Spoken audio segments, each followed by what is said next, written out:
Hey everyone, so Mike Johnson here, Ariel Robinson. Robinson here. Um, Sales Elite, we have our sales course and our sales training. Ariel is the master of that. So we're always talking about sales, and I'm learning so much every day. So we were like, let's turn the camera on, turn the Right, microphone on, right, share right. the wealth 100%. with everybody. 100%. I know so many times in the past, Mike, we sat down. Man, I lost count how many times we sat down and actually talked about sales and how Yeah. you actually utilize a lot of the sales tips, techniques, strategy that I've given Mhm. you, and you see positive results. We even had a sales course or sales training with your actual team, and they Yeah. benefited from it as Yeah. well. Yeah. Yep. So I went up from we were closing. So I own an HVAC company for those who are watching that don't know for the last 20 years. And I was closing at 35%. Yep. And after the sales training, specifically when I changed my follow ups, Right. started closing at 44%. Right. Yep. So when you talk about the numbers of how much this HVAC stuff is, that's a big difference. It is. It is. 10% is a lot. Right. Um, Especially at volume, right? right. Yeah, exactly. A lot of So, offers. and our average ticket went up Wow. when you train the technicians. Wow.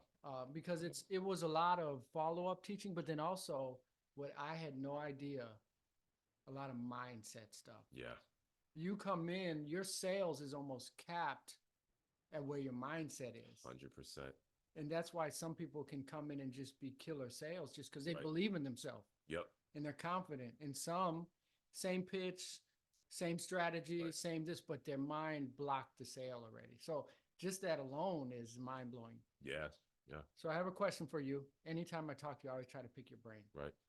I have a question for you. So let's say Mhm. you have a person in the company. I Right. can actually think of a couple right now on the top of my mind. And I say, this person I think would be a good salesperson in my company, Yep. but they're doing a different role. Let's say they're HVAC tech or Yeah. something. And I want to turn that person into sales. Yeah. What is the beginning? Like Yeah. first thing, here, Ariel, take this guy or this gal. Yep. What's the first thing you're gonna do? Yeah. So that's a great question. So what happens? A lot of business owners or sales managers, what they'll do is start straight up. Like, and I think this is a mistake. I wouldn't advise to do this, but they would start just trying to train them on sales. Like um, knocking on the door, what to say, rapport building, how to close. Don't do any of that. Okay. Don't do All any right. of that, right? Very controversial, right? Yeah. Don't do that. What you want to do, and you touched on it earlier, you want to work on mindset. Okay. First. Yes, yes, because yes, they may have the intangibles of a good salesman, but the minute they hear, that first no, that second no, that third no, Yeah. if their mindset is not fortified for sales, and if they don't have the grit for sales, what's going to happen? Those intangibles are there. Everything's there. All the quote unquote genetic makeup of a quality salesman or saleswoman Mm-hmm. is there, but their mindset is not built, and they're gonna hear that no, and they're gonna shrink up. Okay. They're gonna shrink back, and they are not gonna have a successful sales career. Mm-hmm. And you're not setting them up as success for a as a leader, as a business owner. You're not putting them in the best position to succeed. Okay. So it sounds like from the point of mindset, specifically, first thing is how to deal with no. Yeah, so Right. that's one. And if you want to get down to like the I guess the one, two, three of it, Yeah. you wanna touch on, yeah, definitely the nose, but you wanna just touch on the psychology of sales. How does that particular salesman, saleswoman, tech, whoever, how do they view sales? Because they could have Okay. had a negative connotation or a negative experience that resulted to a negative quotation with sales. Now Mm-hmm. they just have an idea of, oh, if I ask another question to this customer, I'm being pushy. And is it really being Mm-hmm. pushy, or is it being conversational and consultative, which is Yeah. the best approach to sales? Yeah. It's funny you say that because anyone who's ever spent any amount of time in a Facebook group for HVAC, plumbing, electrical, whatever, you'll hear technicians saying, "Oh, I work for these companies. They just want me to be salesman. I'm not a salesman. I'm a technician." Right. And it's funny because it doesn't matter if you're a technician, you have to sell yourself to that person, Right. period. Right. So if you come in and you say, "Well, I'm not a salesman," so you walk in the door and you say, "Hey, the motor is bad," you have to sell that. You're even good enough Right. to say the motor is bad. Yep. How many times have I had homeowners saying, "Hey, does this technician know what he's doing?" So you do have to sell Right. even the idea that you're confident in what you do. And the company thrives on you fixing things. And if you Exactly. can't convince the customer to go through with it, Right. you won't last long at a company. Yeah, and here's the thing, right? You know why techs would say that? Like, "Oh, I'm not a salesman. I'm just a tech. I just fix things," is because they don't even know what sales is. Okay. They don't know the actual true definition of sales. They just Mhm. don't know. All they're thinking is that sales, and I Mhm. 9 times out of 10, I promise you this, they're gonna think that sales is just giving something Mhm. or offering something to someone that doesn't necessarily want it. Okay. So Okay. going back to the mindset, you have to touch on and you have to expose their false thinking of what sales actually is. Okay. Because you heard me say it before, and I'll say it again, selling is just certain. Mhm. How can I best serve this customer? They have a problem, I have the solution. Right. Okay. So you have to touch on the mindset first. That's Yeah. what you want to just touch on, the mindset, and more, I guess, particular with the mindset. Yeah. What is sales to them? What is Yeah. their view of sales? Yeah. And then you'll then from there, once you build that foundation, you reconstruct their perspective on sales, then you can touch on some other psychology, Mhm. I guess, counterparts of what is the view of sales, where you can maybe touch on that fear of hearing no. Like, what is Yeah. that? What does that do to you, right? Yeah. You can touch on just resiliency and having some type of grit of knowing how to push through. I was Mhm. talking to my wife this morning. We had a baby about a year ago, so she's still trying to lose weight. And I told her this. I said, and I really felt like this was from the Lord, right? And I Mhm. said this. I said, pressure does two things to people. Mhm. And if I was a motivational speaker, Mhm. this would be my catchphrase. Pressure does two things to people: either folds you or it turns you into gold. Okay. Right? Mhm. It's either going to fold you or it's going to mold you Yeah. into something a lot better. So, you know, talking about psychology and mindset, salesmen or techs are going to feel pressure. Yeah. It's all about how you bounce and react Mhm. off that pressure, right? Okay. Yeah. Yeah.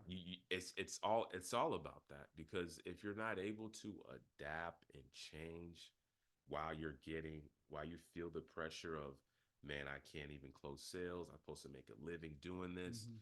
man, did I make the right decision? Mhm. All these thoughts, all that, real pressure, how are Yeah. you handling that? And Yeah. again, if your mindset's not built up, you're gonna Yeah. fold. So that's really You're good gonna fold. because so what I'm hearing from you is, and this is really good. This is why I love talking to you about this. We as owners even need to change the way we select someone who's quote unquote fit for sales. Right. 100%. Because for me, even before you started talking about that, I'm thinking this person has a really good personality. They can really communicate. They can talk. Maybe they're good on sales.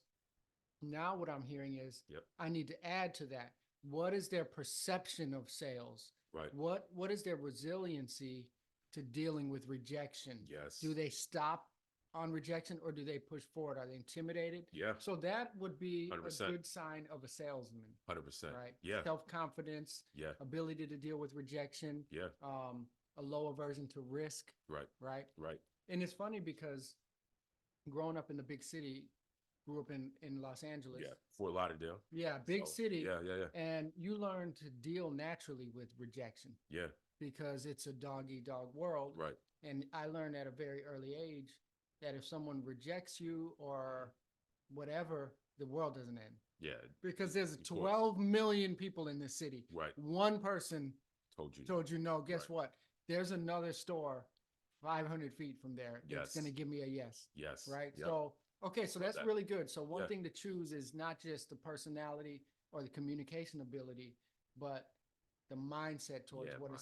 sells. I love that. That's huge. 100%. That's huge. 100%. Um, so I love that. Okay, so first thing is no, dealing with no. So Yeah. you're gonna come in, you're gonna train. Well, first thing is what's your view on sales, right? Okay. What's your view on sales? And then when it comes to the no's and it, you mind if I touch on that real quick? Yeah, No. let's do it. So with the no's, right? And here's an interesting fact that the human mind has roughly anywhere from 75 to 80,000 thoughts per day, Hmm. right? So I think the more fascinating fact is that 70 to 80% of those thoughts, they're actually negative. Wow. Okay. So you're getting ambushed by all these negative thoughts every single day. On Hmm. top of, if you're in a sales role Hmm. in home service business, you're hearing no, especially if you're a door knocker, you're hearing Yeah. no a lot on top of the negative thoughts. So it's how are you counteracting Hmm. those no's, those thoughts that you have, and obviously, I know a lot of folks that are, Delta, Green Berets, Yeah. Special Forces, and talking with them, the best way to get through an ambush Hmm. is counterintuitive because it's not running away from the fire, Yeah. it's running to it and through it. It's like basketball. Yeah. Okay, so I'm a basketball fan. Yeah, You of course. played basketball. Yes. Okay. Yes. So in basketball, the best way to get to the rim is to go straight through the defender. Right. If you're going left and right, it's Yeah. easy for him to kind of move left and right, but you Right. go straight towards him, it's kind of like, whoa, Yes. you're not really expecting that, and it's hard to. 100%. So I think a lot of things are kind of like that. Just go Yep. through them. There's something I wanted to ask Yeah. you too. So Please. so let me know if this, where does it fit in, since we're talking about no, Yep. where does it fit in when you tell a customer no? And this is what I mean. Okay. So we have situations in HVAC Yep. where sometimes the best solution for that customer Mhm. is to replace everything. Right. It's not always about the company. The company, we give whatever the best solution is. Yeah. If it's $1, I'm going to offer it to you because we're here to serve, Right. not to make Yeah. the money, right? So, Exactly. but sometimes, and there was an example that happened recently, Mhm. full duct system. Mhm. The customer has holes all over it. Okay. Rats are getting Rats. in That it. sounds like rodents, Yeah, all right? kind of things. And he had about 10 ducks in the house. One of them was down, Right. and the customer was buying the home. Yep. So we gave a report. He looked at the photos, and he said, "Well, I really don't want to spend the 6,000 to replace everything. How about let's fix this one duct for 300?" Okay. This doesn't serve him at all. Yeah. Of He course. doesn't understand because he Yeah. thinks like, "Oh, I'll fix this at one." It's a waste of money. Right. So how do I tell you no? You're the Yeah. customer. Yeah. Yeah. No, great. That's a great point. And I would say let's hit the rewind button on that, right? Okay. What was that first interaction with that customer, right? Hmm. Did you take time to build rapport? Did you take time to be conversational and not transactional? And what I mean by that is you just knock on the door and say, "Hey, my name is Ariel with, HVAC USA. Where's the issue? Oh, it's in the ducts. Okay, let me go ahead and check that out. Come back 10 minutes later. Yeah, you got some rats chewing it. This is what it's going to cost." And then he's going to tell you, "Yeah, I just want to get that fixed." So were you just transactional or not? Or were you being conversational, right? Okay, so it started before that. You're thinking It started okay, way before that, right? Okay. Because what happens is when you're building rapport, being conversational over transactional, when you're asking the right questions, the Mhm. consultative questions, because at Sales Elite, we believe the best form of selling is needs-based selling Mhm. because you're going to speak to the customer's needs, not so much to your needs, right? Yeah. So we believe that's the best form. So what happens when you're asking these questions and you're speaking to the customer, you are establishing yourself as a trusted advisor, as a consultant, Okay. as an expert. So it starts before. Yeah. Okay, so what do you yeah. do in this situation Mhm. when okay, so I'm the technician, right? So Yep. first I'll start as a technician, then I'm gonna be the customer and you Yep. respond. Okay, so your compressor is broken Yep. and you have this is broken, this broken, all those repairs are gonna be about 4,000. Because it's 4,000 and the unit is 50 years old, I recommend you replace it. To replace that is 9,000. Yeah. And the guy says, oh man, let's do the compressor. Okay, so he's taking something that you know is a bad repair. You diagnosed and told him this is wrong, this is wrong, this is wrong. Yeah. And because of this, I recommend you replace. So then here's, well, let's fix that. Yeah. All right, so then these are real situations. Yeah, I love it. Yeah. So then, yeah. So we tell the customer, well, we really don't recommend that because that compressor might break in a year because the unit's 50 years old. Well, I don't have 9,000. I have 4,000. Mhm. Okay, what now? Yeah, so here's the thing, and just rewinding again, right, Mhm. on this is you're telling me that I don't know what a compressor is. What Okay. does it do? Hmm. Have you educated me? Like, have you Mhm. spoke? And we talked about this. Have you spoke to the customer in a way that they actually understand, or are you Yeah. speaking HVAC language? Are you Okay. speaking roofing language? Are you Mhm. speaking electrician language? Why is a compressor so important? Why is it important to replace the whole unit and just not the compressor? Yeah. You know, have you educated me on that? Hmm. And I think that goes along with being conversational and not transactional, asking the right questions. So they're seeing us as a trusted advisor. So when you Okay. make that offer, Mhm. right? And also another thing too, the sales process, talk about that is do we have this on a menu? Are we are an estimate? Are we Mhm. presenting this or are we just verbally? So let's say you present it Yeah. and he says, I want to do the 4,000. And Yep. you know this is a horrible idea. Do you just flat out tell him, no, I'm really recommending Yep. this. We're going to walk away. I Mhm. mean, what's, because I feel like a lot of times companies might get stuck on that. They Yeah. say, hey, I'll get someone to replace 5 shingles on this. Right. All I got the money for. And you know he's wasting his money. Yeah. Right. Yeah. And I think at that point is, I mean, here's a classic case of objection handling, right? Okay. So let's touch on that, right? So you always want to objection handle. You always want to restate, clarify, and close, right? We call it RC2, right? It's kind of Okay. like a quick nickname, right?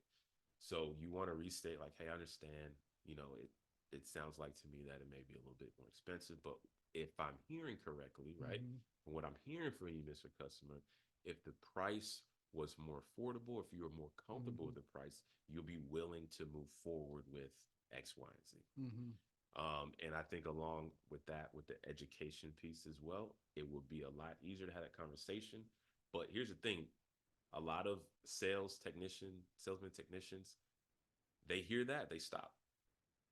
They don't Yeah, even. of course. They just take the no and it's like, all right. Especially They stop. especially when you hear I don't have the money for that. Yeah, Because then you think, well, I mean, if he yeah. doesn't have the money, Or what's you the just, point? or you look. Here's the thing, right? And is it you don't have the money, Mhm. or you just don't see the value? I think it's most of the time that, yeah. We need Mhm. to help our customers see the value in what we're offering, like what Yeah. distinguishes us, right? Hmm. And also the importance of replacing a unit because it's just not a band-aid fix. Hmm. Um, like if your blower goes out, okay, Hmm. I get that. Band-aid fix, is that Right. right? Yeah, there's repairs. Right, There's repairs that are good. right, And then there's, right. man, this unit is older than my grandpa. Exactly. Right. Yeah, Right. abuelo, right? Right. Yeah. Right. So it's way older, and it makes sense to replace a unit instead Yeah. of just like one little piece because you're trying because you'll be calling me back very soon, and I didn't serve you the best. So it's okay. And that's what I'm hearing. Did that answer your question? Yeah, I'm Okay. hearing if they're doing that repair that's not feasible, that's a waste of time, is because they didn't hear the value of doing this other part. You Yeah. didn't convince them or persuade them or whatever word you want to use. I didn't educate you enough Exactly. to know why this is a bad They idea. don't see the value. That's why Yeah. people don't buy things. Right. Think of any industry. They're only going to buy if they see value in it. They're going to hire Right. you if you're Yeah. looking for the interview. They're hiring you because they value you. They see Right. value. If they don't see any value, they're not going to call you back. Yeah. And that's why you see people making different purchasing decisions. Yes. Typically, you'll see younger people, Right.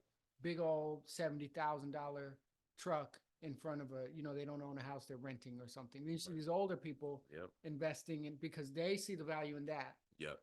So I can see that. So Right. that's really good. Yep. So if you're training sales, it sounds like what is your perception of sales?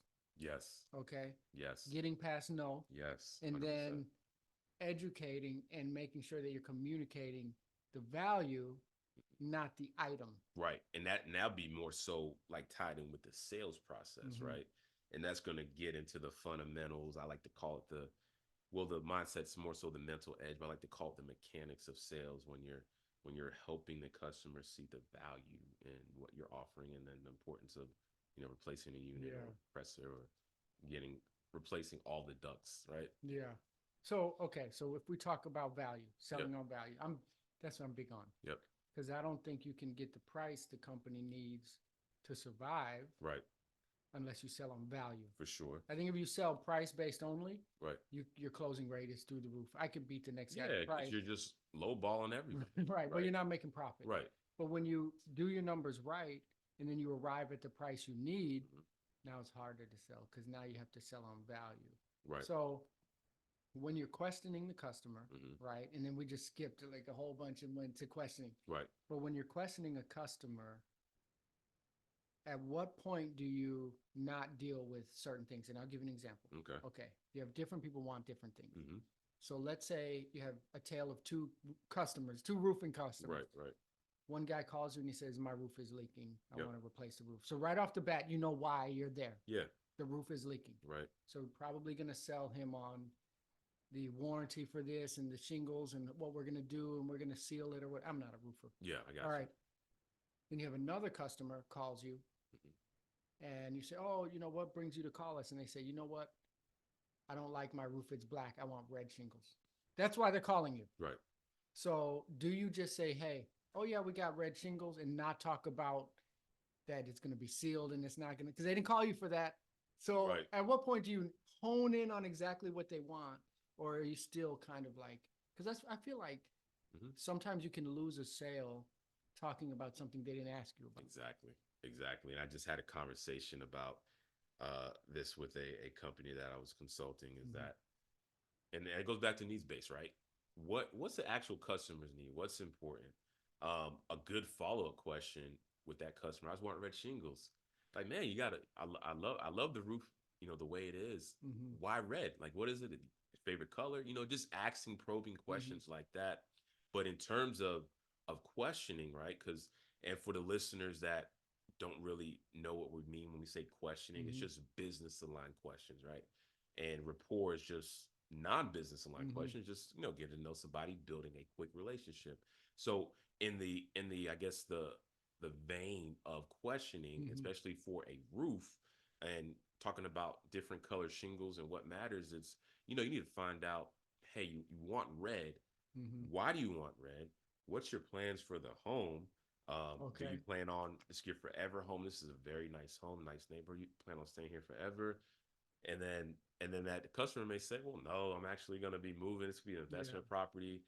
Okay, What if so what if he says, okay, I yeah, cut you off, but no, what you're if he fine. says, "You know what? I bought this house 20 years ago. It's what we could afford, but my wife always wanted a red roof, and we've been here 20 years, and her birthday is next month, and I want to surprise her with the red roof." Red roof. I mean, Do you still spend time talking about, this shingle mhm. has this, and or you just like, man, I Yeah. got 10 different colors of red. Look, and here's where the skill's at, right? Hmm. And this is an intangible, and this is something you need to work on and develop, but it's called emotional intelligence. If a customer It's is, hard. it is Hmm. very hard, but like I said, it's a skill you need to work on. Yeah. And how do you work on that is simply by listening. That's Hmm. a core selling skill that I talk about in my courses, is listening. You need to listen to that Hmm. customer. Not only the words, but obviously like the nonverbal communication, right? Hmm. On what they're not saying with their words. Yeah. But if somebody's giving you pretty much the whole house there in terms of, Hmm. this is why we're doing it, laser Because number it's probably 20, not going to be that straightforward, right? it's You probably have to pull it out of them. right. You may have to pull it out, but Yeah. who knows? It may be one of those anomalies where the customer Yeah. says, "This is what it is. I researched you guys. I want you." Hmm. Awesome. You need to slow the customer down a tad bit. Yeah. Hey, we can definitely do that. I'm excited for you. Awesome. 20 years, maybe build some rapport there. Man, what's the secret? I've been married for 10 years. What's the secret? Okay. Building rapport, slowing Yeah. that customer down, and then coming back to retouching like that red shingle roof, that Atlas roof, that we can actually take care of that for you. I never And thought then, about slowing a customer down. yeah, I never knew why you 100%. would even have to do something like that. Yeah, man. And I think that's where the emotional intelligence comes in. Emotional intelligence is hard. It is. And I'm gonna tell you, It is. can I Go give you ahead, 2 examples? please? All right. So I was on 2 sales calls Okay. this week, 2 completely different Yep. customers emotionally. Right. One was a man, one was a woman. Okay. So I go in, I'm building rapport. I like to talk to people anyways. Right. So I want to know about them anyway. So Yeah. rapport is natural to me because I'm interested in people. Yep. So first call, I go to this guy. He is the splitting image of my uncle. Right. I mean, when he opened the door, I actually got a little confused. My uncle doesn't live in the state. Right. Right. And it was like, oh my gosh, that's not my uncle. And I said that to him after I greeted him and everything. Right. And he said, hey, let's go upstairs and look. And I said, hey, I want to let you know you are the spitting image of my uncle. You look Right. exactly Yeah. like him. And he said, okay, so the thing is there. Yeah. So right there, I feel like, Yeah. back off. Right. That's very Okay. accurate. Right. Right. Next customer, 2 Yeah. hours later, Yep. the woman customer, Yep. I see her, I greet and everything. And I say, hey, you have the red that you have in your hair. My son has his hair red. Like And she that. said, really? Yeah. The Opened up same the book. color? Yep. And I said, yeah. And she said, oh, can I see? Yeah. Then it's like time to like allow that. And I noticed that with me, with some salespeople, like they'll knock on my door. Yeah. I am a kind of person that will talk, but depends on kind of the mood and I guess the Right. person.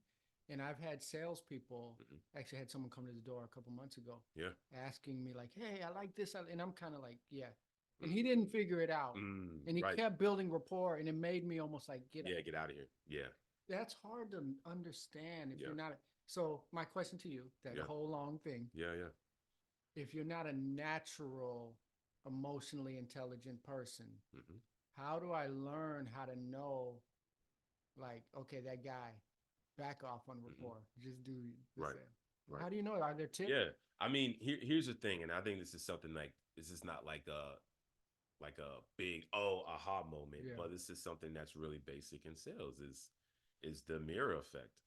Okay. You know whatever they're giving you, you just follow that Okay. same speed, that same energy with them. Whatever, Yeah. if they're being short and direct, you can be short and direct as well. Yeah. Now, that's not to say that's not a blanket statement or a blanket answer, because there's been plenty of times where I start off with somebody and they're very short and direct, Mhm. and then after time A lot. they slowly Mhm. blossom, Mhm. and then you realize they're just talking Ted over here, and they want to tell you everything about their life. The guy, Yeah, the uncle. yeah, Okay. yeah. So That's funny. Okay, go yeah. ahead. So funny thing was, I said, man, you look like Michael. He's like, okay, Yep. the thing is there. So then I kind of chilled a Yeah, little bit. yeah, yeah. Because it's too early, too quick.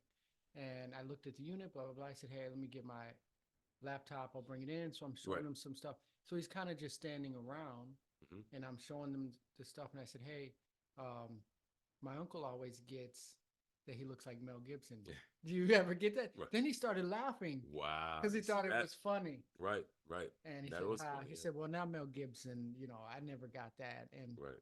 then a couple minutes later, when I was talking, Yeah. he said, hey, by the way, do I get the uncle discount? Oh, So he did right. kind of adjust, but I'm Right. curious if it was Yeah, because I kind of backed off a little. I didn't just keep pouring it on. It Yeah. was more like, okay, he's giving me like the stiff Right. arm. So I'm going to chill. I'm not going to do like the lady and start Yeah. showing pictures like, Oh, 100%.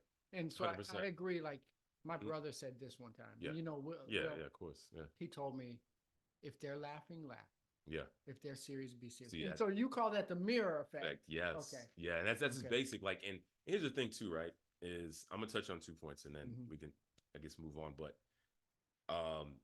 with rapport, right? Hmm. When you're going on a sales call, Mhm. and I talked about this in my course, and I think we may have talked about it before, but when you go on a sales call, if they hear that door knock or doorbell ring, they're not actually hearing that. You know what they're hearing?